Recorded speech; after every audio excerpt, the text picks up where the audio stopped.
네, 안녕하십니까. 비밀 무기 채널입니다. 최근 유럽에서 연달아서 대활약을 보여주고 있는 한국의 전차 K 흑표. 폴란드에서는 뛰어난 기동 성능을, 루마니아에서는 놀라운 사격 능력을 선보였는데요. 이에 따라 유럽 방면으로의 수출 역시 늘어날 것으로 전망되고 있습니다. 폴란드의 경우 여전히 한국산 무기에 대한 정치적 견제가 계속되는 상황임에도 불구하고 일선 병사들의 압도적인 호평을 원동력 삼아 계속해서 추가 도입 논의가 이어지고 있는 상황입니다. 최근 훈련에서도 K를 자기 수족과도 같이 조종하면서 미국이나 독일의 전차를 상대로 성능을 과시하기까지 했던 것으로 전해졌습니다. 루마니아에서도 많은 놀라움을 준 것은 마찬가지죠. 한국에선 찾아볼 수 없는 드넓은 평지 훈련장을 만나자 마치 물 만난 고기 마냥 쏘고 달렸습니다. 이 모습을 확인한 루마니아 역시 폴란드의 뒤를 따라 K 도입을 하게 될 것으로 보이는데요. 사실 이들의 K 도입은 단지 한국의 수출고 상승만을 의미하는 것이 아닙니다. K 도입국들이 그대로 함께 차기 주력 전차인 K3 개발로 이어갈 가능성이 높기 때문입니다. 이미 폴란드에서는 공식적으로 K3 공동 개발을 한국에 먼저 제안한 상태입니다. 그렇게 되면 루마니아 역시 폴란드와의 체계 일원화를 위해 K를 도입한 만큼 K3 사업에 올라탈 가능성이 높습니다. 이 논의는 빠르게 이루어질수록 좋은데요. 현재 전차 개발에 있어서는 대표적인 수출국들이 모두 동일한 출발선 상에 있다고 해도 과언이 아니기 때문입니다. 미국이나 독일과 같은 기존의 전차 수출 강국들은 요 몇 년 사이에 차세대 전차의 컨셉만을 내놓았을 뿐입니다. 그리고 그건 한국도 마찬가지죠. 하지만 한국이 이 둘과 다른 점은 그 몇 년 사이에 개발 자금을 제공해줄 건실한 파트너를 얻었으며 빠른 속도로 세부적인 성능들을 구체화하고 있다는 것입니다. K의 후속으로 개발될 K3 전차는 벌써 세 번째 개발 컨셉이 나왔으며 여러 가지 컨셉들 사이에서 표류하는 것이 아니라 하나의 큰 방향성을 잡고 그것을 강화해 나가고 있습니다. 그리고 이렇게 신무기 개발을 향해 일직선으로 나아가는 것 자체를 몹시 신기해하는 나라가 있습니다. 바로 일본이죠. 최근 일본의 한 군사 방송에서는 한국이 내놓은 차세대 전차 K3 계획을 면밀히 분석하는 영상을 내보냈습니다. 방송과 이를 본 일본인들의 댓글에서 가장 두드러지던 반응은 옆나라 한국이 이러한 전차 개발 계획을 현실화시켜 빠르게 진행하고 있다는 사실 그 자체였습니다. 그러면서 자신들이 K 전차의 발끝이라도 따라가 보려고 온갖 성능을 다 희생해야 했었던 과거를 더 떠올리고는 벌써 세계 최초로 전차의 다음 세대로 나아가려고 하는 한국의 발자취를 부러워했죠. 한국은 주력 전차 K 흑표의 차기 버전인 K3 전차의 개념을 발표했습니다. 한국의 군수기업 현대 로템은 자신들이 개발해 생산하는 K 흑표의 차기 버전이 될 K3 전차의 컨셉을 발표했습니다. 포탑으로는 4세대의 기준이 되는 무인 포탑이 탑재되어 심플하고 높이가 낮아져 시인성이 낮은 실루엣을 형성해 은폐율을 높이고 있습니다. 레이더나 적외선에 잘 탐지되지 않는 시그니처를 채용.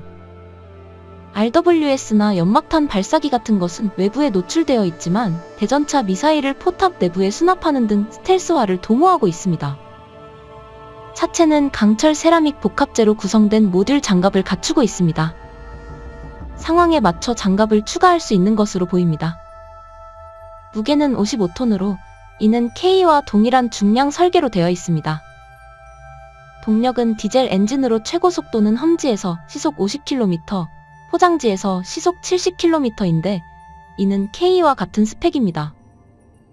항속거리는 500km로 K보다 50km 늘어납니다.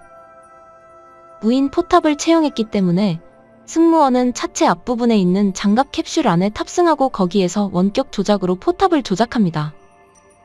이 점은 러시아의 최신 전차 T-14 아르마타의 설계 사상과 동일합니다. T-14에서는 포탑 탄약 구획과 가장 멀리 떨어진 가장 장갑이 두꺼운 차체 전면 하부의 캡슐 안에 차장, 호수, 조종사의 3명이 탑승하고 있습니다. 이것으로 각종 공격으로부터 승무원들을 보호할 수 있는데요. 주포는 현재 NATO 표준의 120mm 구경보다 큰 130mm 활강포를 탑재할 예정으로 이것은 독일의 라인 메탈인 개발하고 있는 KF-51 판터, 프랑스가 공동 개발하고 있는 MGCS와 같습니다. 미국이 현재 개발 중인 차기 주력 전차 에이브람스 X는 120mm 주포를 예정하고 있어 4세대 주력 전차의 NATO 표준 구경이 어느 쪽이 될지가 주목할 점입니다만 한국은 유럽 기준을 채용하는 방향인 것 같습니다. 한국은 2022년 폴란드와 1000대의 K 흡표 도입 계약을 체결했는데 유럽에서 아시아 전차가 채용된 것은 처음입니다. 올해부터 납품이 시작되었죠. 또한 튀르키예가 개발하는 주력 전차 알타이의 엔진 등 파워팩의 제공이 결정되며 작년부터 전차 관련 실적을 급격히 늘리고 있습니다. 순조롭게 가면 2030년에는 시제기가 만들어질 예정입니다.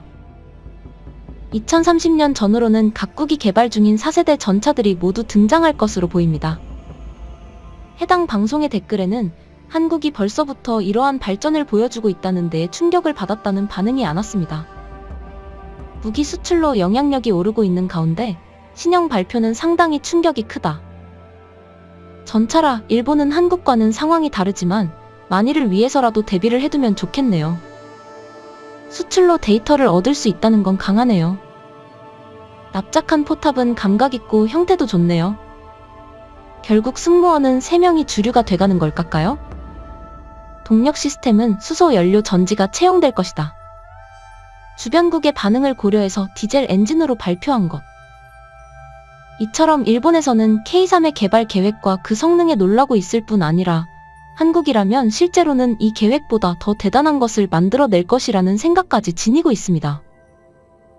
영상에서는 K3에서 K2와 동일하게 설정된 스펙들에 특히 주목하고 있는데요. 이는 일본에게 있어서는 성능을 3.5세대에서 4세대로 업그레이드 시키면서도 떨어지는 것이 당연한 스펙들을 유지하거나 심지어는 개선하는 한국이 충격 그 자체로 다가오기 때문입니다. 실제로 일본은 현재 제식 주력 전차인 10식 전차를 만들면서 비슷한 문제로 갖가지 고생을 했던 바 있었는데요. 10식 전차에 요구됐던 가장 중요한 성능인 작고 낮은 사이즈에 맞추기 위해서 너무나도 많은 성능을 희생해야만 했던 과거가 있습니다. 10식 전차는 출고 중량 40톤, 완비 중량도 44톤에 불과합니다. 다른 나라의 전차가 무거운 경우에는 70톤이 넘고 가벼운 편이라는 K 흡표도 50톤대라는 점을 생각하면 10식 전차는 정말 많이 가볍다는 것을 알 수 있죠. 이는 일본이 섬나라다 보니 항공 수송이 가능하게 만들기 위함이었습니다. 일본은 결과적으로 10식 전차를 가볍게 만들기는 했지만 그 대가로 개량이나 확장의 가능성을 전부 포기해야만 했습니다. 대부분의 전차들이 시간이 지나며 뒤처지는 성능들을 추가 개량을 통해서 따라잡아왔다는 점을 생각해보면 10식의 이러한 특징은 뼈아픈 한계가 될 수밖에 없죠. 보조 동력 및 엔진의 한계, 좁은 차폭과 작은 로드휠, 얇은 장갑으로 인한 방호력 문제, 포탄 적재량의 한계가까지 갖가지 문제점이 40톤의 중량을 맞추는 과정에 따라붙었습니다. 벌써 한국을 비롯한 방위 산업의 종주국들이 전차 개발의 다음 단계로 진행하려는 가운데 일본은 그 성능 발전을 따라잡으려면 개량은 어림도 없고 새로 전차를 개발해야 하는 상황입니다. 이런 일을 겪었던 일본이니만큼 한국이 K2를 K3로 진화시키면서 중량이나 최고 속도 등 핵심적인 성능을 전부 유지하고 있다는 점이 이들에게는 적잖은 충격이 되고 있습니다. 더군다나 K3의 경우 작지 않으면서 낮고 평평한 스텔스 형상을 만들어냈다는 점도 10식 전차 개발 과정에서 작고 낮은 형상을 추구했던 일본 입장에서는 큰 벽을 느끼는 부분이었습니다. 일본 방송의 댓글들을 보면 은은하게 느껴지는 분위기가 있습니다. 바로 자포자기죠. 일본은 더 이상 무기 개발로 한국을 따따라잡을 수는 없다는 것을 이미 스스로 깨닫고 있는 것입니다. 불과 10수년 전만 하더라도 이런 상황이 되리라고는 생각하기 어려웠을 텐데요. 한국이 앞으로도 꾸준히 발전해서 이런 식으로 다른 모든 국가들을 제쳐나가면 좋겠습니다.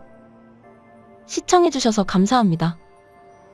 영상이 도움이 되셨다면 구독과 좋아요 부탁드리며 다음에 더 유익한 영상으로 찾아뵙도록 하겠습니다.